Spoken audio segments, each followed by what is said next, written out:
let's talk about this 2022 rookie class. Yeah. Certain players have potentially risen or fallen in our rankings, whether you're doing rookie drafts or startups. And we want you to just discuss two players, one player each, and talk about potentially why that change could be happening in our rankings. I'm going to give you a riser, okay? Okay. And that is Jahan Dotson. Okay. My previous rank as far as the rookie wide receivers, he was my wide receiver 8. He is now my wide receiver 7 amongst rookies. Now, that's not a huge jump, but in my Dynasty startup draft rankings, or Dynasty in general, he was wide receiver 36. He's now my wide receiver 32 in a Dynasty startup, and I feel like that's probably pretty high for most people's rankings of him in Dynasty anyway, like just off the bat. But let me tell you why he has risen in my rankings. He was my wide receiver 7 before the draft in this class. Okay. And anytime Washington drafts a player, instantly I am skeptical. Just because we're probably the worst franchise in sports, right? Yeah. I mean, probably. It's hard to really point at another franchise that's been worse or mismanaged more, I would say. So I'm always a little bit skeptical. Even Antonio Gibson, I love this guy, but man, I don't know what to say. So I will say that kind of hurt my bias a little bit. Now, it's not as if I dropped Jahan Dotson to my wide receiver 10 or anything. He was my 8. But since that point, I've continually start to fall in love with him more and more and more. And a lot of it has to do with how he carries himself. But firstly, and I think what's important about this is he is the wide receiver that is building a connection with the quarterback. All right. We all know Terry is not at any team activities right now. Okay. He's skipping all the team activities because of his contract situation. So you've got a guy in Carson Wentz. Now imagine you are Carson Wentz right now. Everything's out on the table this year. Everything. This is make or break. He is stepping into his first year with this team, being dragged through the mud by media. I mean, the former owner is just saying whatever he wants. And I actually respect what Carson's done. He's not said anything bad. He said that he loved it there and he respects everyone. The players had good things to say about him. But how is he reacting? He's just putting his head down and he is doing everything he can right now to put himself in a position to succeed here in Washington. He's been at every single team activity. And as silly as it sounds, these days right here, right now, are actually important for a brand new quarterback to build connection with players. And connection is a huge point of reference for fantasy. You know, it's not necessarily, you can't count it. You can't put a number to it, but it is very important. And right now, I mean, you're getting to know the quarterback's tendencies, how he throws the ball, how he reads things, how a wide receiver runs his routes, what he looks like when he's about to, finish off his route, tendencies. You get to learn about the players on the field and off the field because that is important as well. Meanwhile, you have Jahan Dotson, who is there every step of the way. All right. And we've seen multiple interviews where Carson Wentz has been talking Jahan up. And it's not just him, but we hear Carson Wentz saying things like, we are developing chemistry. Check. Right. Next thing he says is he catches the football as natural as anybody I've been around. Just how natural he plucks it out of the air. And we've heard that a lot about him. And we know that from his film.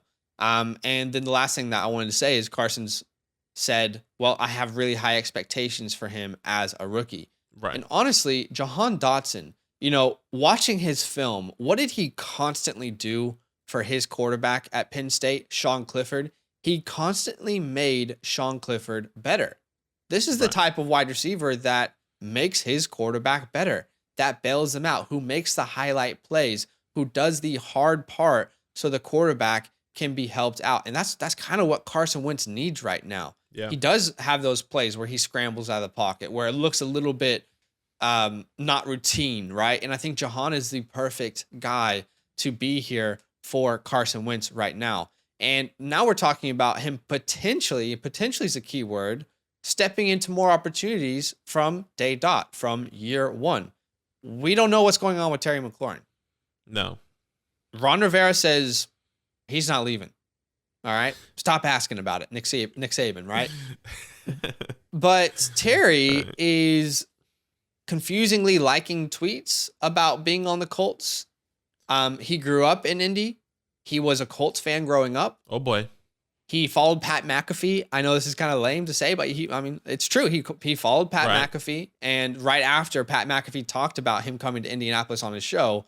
So certain things are like, okay, does Terry want to be in Indianapolis? And is this something that he will force? Because we are seeing player empowerment like it was in the NBA becoming more and more part of the NFL. Players have more power today than they've ever had. So while Ron Rivera is saying we're not going to trade him, if Terry doesn't want to play in Washington, and I will be honest with you, I'm a Washington fan. I would not want to play in Washington right now. There's no way I would want to play for Dan Snyder and that organization at this point. So if Terry does move on, which some teams are paying wide receivers what they need, some teams aren't, and they're sending them on. Instant opportunity would open up for Jahan Dotson. Now, to be clear, where I stand on this, I'm pretty sure Terry's going to be back. Okay, but if any team can screw this up, it's going to be we can do it. We can screw it up. Washington can screw it up. Oh gosh. And last thing I'll say is, maybe the hype is getting to me a little bit, but it's hard not to hear what everyone's saying. Every week there's a highlight play. Every week there's a coach, there's a player talking about how much they love him, his quarterback. And one thing that I also loved about Jahan is getting to know him more. He has his football with him everywhere he goes. Interviews, in the facility, at home, if he's going to the gym. It doesn't matter where he is. He's always got his football in his hands. Right. And that's just because he loves the game. So for me, I expect big things for Jahan. He is rising in my rankings. And I feel like he is someone that was automatically disrespected, and the ADP was automatically good. This is a guy who was drafted top 16 in the draft. He has the draft capital. He does. And he's not really even a first round pick in most rookie drafts. And in startup drafts, I'm getting him in like the 10th round. So for me, he's someone that I feel like is one of the best values for a rookie. And I love what I'm hearing. And I think opportunities could come. Love the talent. Let's see what happens with Jahan Dotson. Yeah, and one thing you said was that the off-season chemistry is key. He's the one that's staying back with Carson. He's the one that's on the field without Terry right now. I mean, I don't want to compare saying he's going to be this guy, but the same person that did that this past year, that finished wide receiver 1, was Cooper Kupp with Matthew Stafford. Two completely different guys. He's not going to be scenarios. A top 12 quarterback or top 12 wide receiver or anything, but I get what you're saying. Yeah. That's what happens when you stay back and connect with your quarterback and you build that chemistry. Sure. I hear you. Yeah. I'm actually bringing you guys a faller of mine. So it's not a riser, it's a faller. And that guy is Christian Watson. Okay. He was currently my wide receiver before I changed this and we were doing this. He was my wide receiver 10. Now my wide receiver 11, 12. I'm still flipping back and forth. He just moved back a couple spots. In my dynasty for rankings, rookies, excuse me, yeah. In my dynasty rankings, he was my wide receiver 28. Went down to my wide receiver 34. I was really high on Christian Watson. I believe in him, but it's really just 2 words, and it's really Aaron Rodgers. Okay, and if you guys have been watching and been hearing and listening to the interviews of not even Aaron Rodgers himself, but of Davante Adams, because I initially heard this on the Pat McAfee show. Okay, be honest with you, I heard on the Pat McAfee show when they were talking about Davante Adams, and he was like, "This is what Davante Adams had to say," and it went to like an interview, like how they have after the training camp or the mini camp, and they had interviews, and they were asking Davante Adams, "Why did you make the decision to come to Oakland?"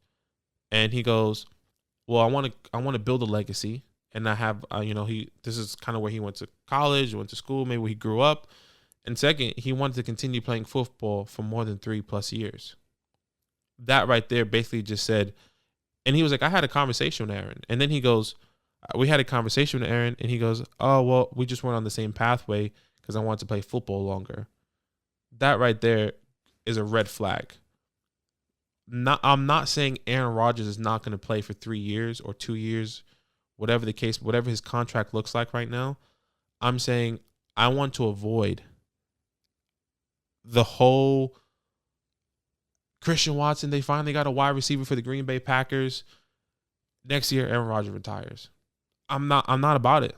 And it's nothing on Christian Watson. I believe in his talent. I liked him coming out of college, and he made a name for himself, in the Senior Bowl, and he was rising up the rankings in the combine. And I was a guy that was believing in him. I really liked him to be a guy, a wide receiver, a true good wide receiver in the NFL. And going to the Packers at first was like, this is awesome. This is great. Because Aaron Rodgers does have a 3-year contract or 2-year contract. But when you hear Davante Adams say that, the guy that was really, it was Aaron Rodgers and Davante Adams that were winning games. And if the guy that was leaving, your main piece says, hey, bro, I got to focus on me now because we're not on the same pathway on the span you want to play in the NFL. That means, and we've been hearing this, and we've both been saying this. This is a year-by-year contract. Yeah. Any moment, Aaron Rodgers can say, you know what, I'm done, guys. And what makes you think after this year, this team could be better without Davante Adams? I'll be surprised. I'll be really surprised. Right. But can you truly say, you, the listener or the viewer, can you truly say the Packers could be better than what they were without Davante Adams? I don't think they can. And once they start losing games, Aaron Rodgers gets pissed. He hates it. He hates losing. He's like, I'm just done with this. Like, I've won my Super Bowl. I have so many other ventures that I want to do. So once again, this has nothing to do with the talent of Christian Watson. I believe in him. I like where he's going, or I like what he could do. I also think the ADP is a little bit skewed right now. In my opinion, in Dynasty startups, you can kind of see him going. It really fluctuates, but it can really go from the 8th to the 9th to the 10th. Maybe I saw him as early as the 7th. I went back and looked at our old Dynasty startups with our followers. But these are guys that are going around Christian Watson that I would rather invest because they're older, or I can even flip to get a better draft capital, a better talent wide receiver that might land on a better team in the future, right? Mike Williams, Leonard Fournette, Allen Robinson, Juju Smith, Kenny Pickett, Cortland Sutton. I'd rather have those guys, in my opinion, because I do believe their value is going to be even higher in the middle of the year. And if I wanted to trade them away, once again, like someone like Lenny, finished top 5. He's with Tom Brady. Gronk's retired. Chris Godwin is struggling. He might miss a couple games. He could be a top 5 running back early in the season. There's a 23 first right there for you. Would you rather have a 23 first or Christian Watson with a quarterback that might not even be here for the next 2 to 3 years? Right. That's how I'm thinking. Once again, not about his talent. It's about the situation that he's in right now and what's going on around him. Another thing I wanted to say, and I know a lot of people are going to say this, what about Jordan Love? Do you believe in Jordan Love? Can he? We saw him a glimpse where he can still make Davante Adams fantasy relevant, or he was doing this. He played decent. If the Packers are not even believing in Jordan Love, what makes you think it's not putting any trust in me? Trust in the viewer. I mean, we kind of like Jordan Love, and we was hoping that he can go to a good team. And now that Aaron Rodgers is still not retiring at the moment, I guess you could say at the time, he was like, he needs to retire. Just get him out. Jordan Love time, Everyone kind of got hyped on him. It's a risk aversion. I just want to avoid everything I possibly can with Christian Watson specifically. In the future of this team, I am kind of questioning it in a fantasy perspective. So, once again, not the talent. It's the situation. I love Christian Watson. Those are the only reasons why I put him down. I'm willing to invest in older talent to even flip, or maybe just in other younger talent that I believe are in a better situation right now or in the next 2 to 3 years. So, Packers, their moves this offseason were so confusing. Just really didn't feel like there was a cohesion to the moves that were made. I agree. I think they are a worse team. Aaron Rodgers is the type of talent that I think he could still bring a Super Bowl. He is that transcendent talent where he can be the reason you go on a run. But it really doesn't make sense, the moves that they made. You're not wrong there. So Watson's hard. I think he probably has more risk, in my opinion, than guys like Jahan Dotson. For sure. Than Sky Moore. I think there's a lot more risk here with Watson. Now he could still be great. So let's see. Let's find out. But all right, guys, comment down below. Let us know what you think about these risers and fallers, and who's the biggest riser and faller in your mind. Let us know in the comments below. Yo, what's good? Thanks for watching. We got a lot more videos. A lot more. If you want more videos, watch it. You can also subscribe right now if you want to. You need to. And lastly, don't forget that you can sign up to support the show and get exclusive content by going to patreon.com/FantasyLandFam.